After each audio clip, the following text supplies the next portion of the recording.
2023 is out of here, so it's time for me to give my top 10 films of the year. As always, I may go into review mode for the films I wasn't able to do video reviews on, and again, I can't control when England gets new releases, so what came out last year for some, came out this year for me. I can't help where I'm from, guys. So onto some honourable mentions. Guardians of the Galaxy 3, Talk to Me, Evil Dead Rise, A Man Called Otto, Creed 3, The Creator, Strays, I can't help it guys, I thought that film was hilarious, Guy Ritchie's The Covenant, and Cobweb. If it wasn't for the last 15 minutes disappointing me, it really would have made it to the list. Number 10. Past Lives. I'm so impressed that it was made by first-time filmmaker Celine Song. She spiced up the romantic formula with layered and interesting dialogue, touching themes, a cute duo, and a bowling soundtrack to accompany it all.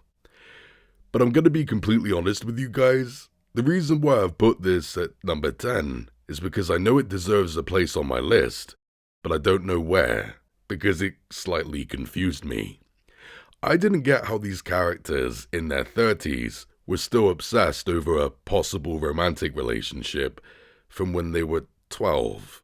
And I didn't get to see much of them when they were 12, so I didn't feel that loss. I need to rewatch it before I can fully judge, so for now I'll just place it here.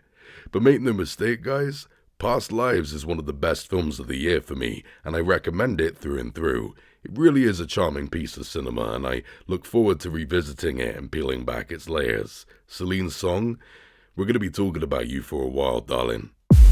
Number 9. When Evil Lurks is easily my favorite horror film of the year.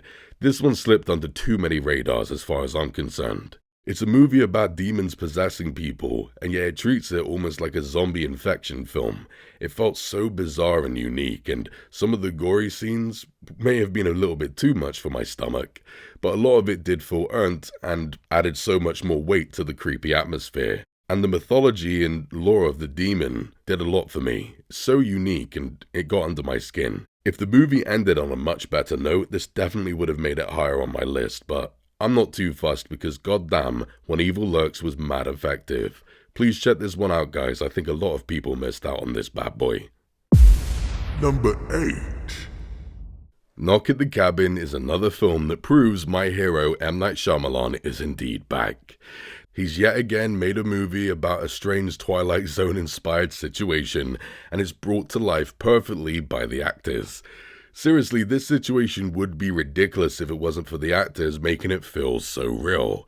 Thanks to them, I actually get nervous watching this film. But none better than Dave motherfucking Bautista. I don't know how this guy has done it. He could have just sold out to become another action star, but instead, he established himself as an official actor.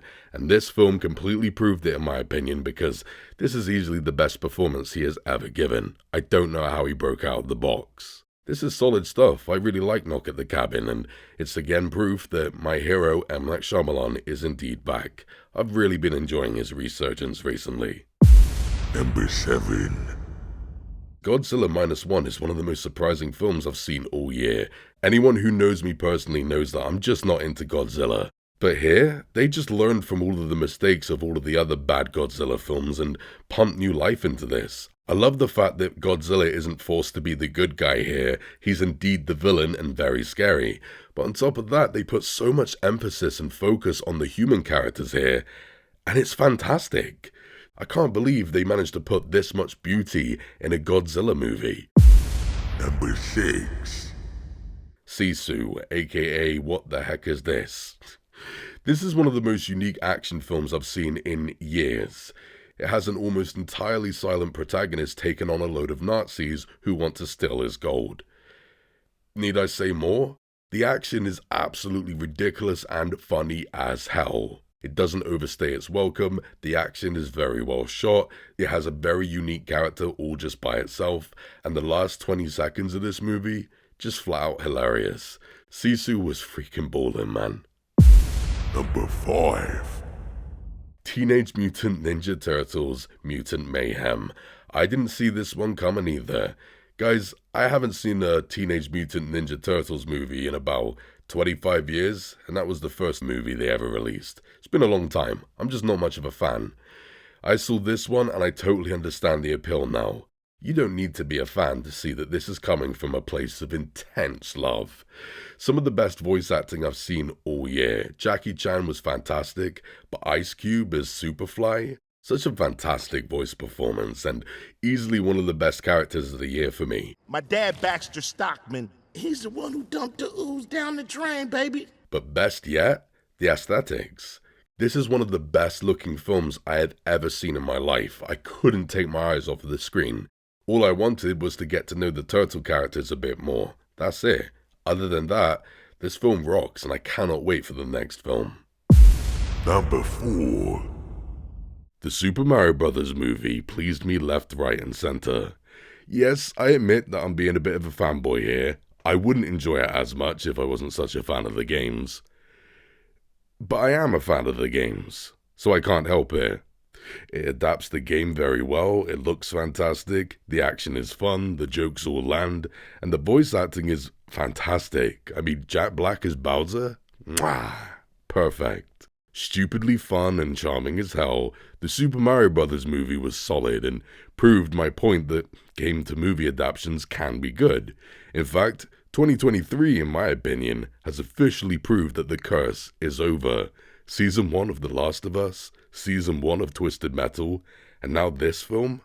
As a game fan, this is cathartic, man. Also, thank you to everyone who watched my video of the Super Mario Bros. Movie. I worked my nuts off on that video and it did surprisingly well. Respect. Number 3.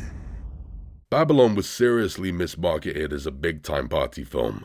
Yes, there are party scenes that were a little bit too debaucherous for some, but they only take up about 30% of the film overall. There are some wonderful themes here about how films are made and why we watch films in the first place. I was never a big fan of Margot Robbie, but Jesus Christ, she gives the best performance of her whole career here. And Diego Calva brought the freaking feels here, man. Seriously, the last 10 minutes of this film just got to me. If you get past the alcohol, drugs, and feces, you're going to get a lot more than just a party film. There is a lot of heart here. I don't think enough people give it credit for that. What a fantastic film this is. Number 2. The Old Oak is a film you most likely haven't heard of, but if you like grounded dramas, you should have. This was directed by the legendary Ken Loach, and it's sadly his final film. It's nuts that he's in his late 80s, and it still feels crazy that he's retiring. Because just by this film alone, I can tell he has so much left to offer. But if this is his final film, that's okay. He ended his career with one of his best, in my opinion. This one tells the story of Syrian refugees who were forced to live in a small village in northeast England. Most of the locals don't take kindly to them, so tensions rise. But what makes this kind of typical plot feel unique is that it's brave enough to show us both sides of the coin. It doesn't portray all of the white English people as entirely racist archetypes, which is what most scripts with zero nuance tend to do. But best yet is the main character, who tries to be a bridge between cultures and create a sense of community. He's played brilliantly by Dave Turner. The reason why you haven't heard of him is because he's not an actor. He's literally just a retired fireman who was given the opportunity to act in Ken Loach's last 2 films.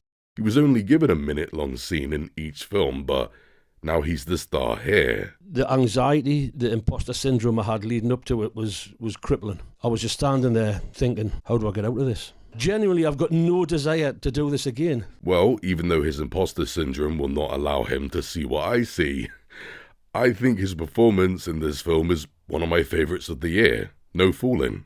Because of its grounded nature, it felt real, and I didn't really see him acting at all. He almost made me cry at one point too. A very balanced, nuanced, humble drama with important messages. This film means the world to me, and I'm getting this on Blu-ray the first chance I get. Please do not let The Old Oak slide if you like this type of film. And don't steal it. Smaller films like this can't handle it.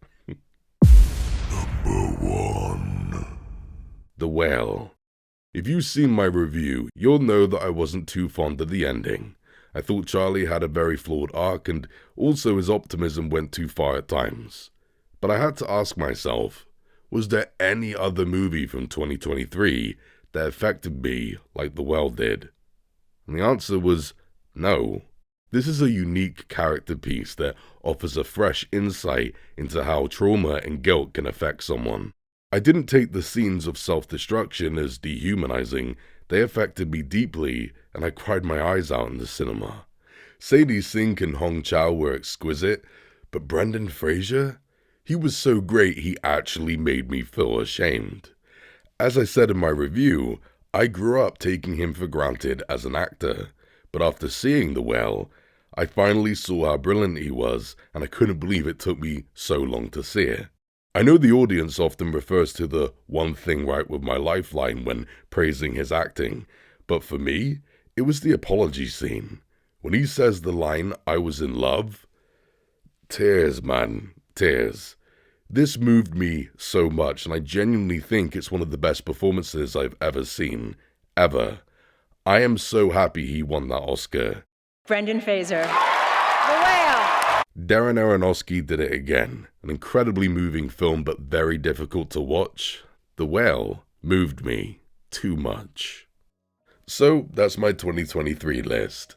I know some films you were expecting to see just weren't here, but I can't help it, guys. Oppenheimer wasn't for me. I kind of hated John Wick 4. And I cannot be bothered to watch the recent Miles Morales movie because I didn't even like the first one all that much.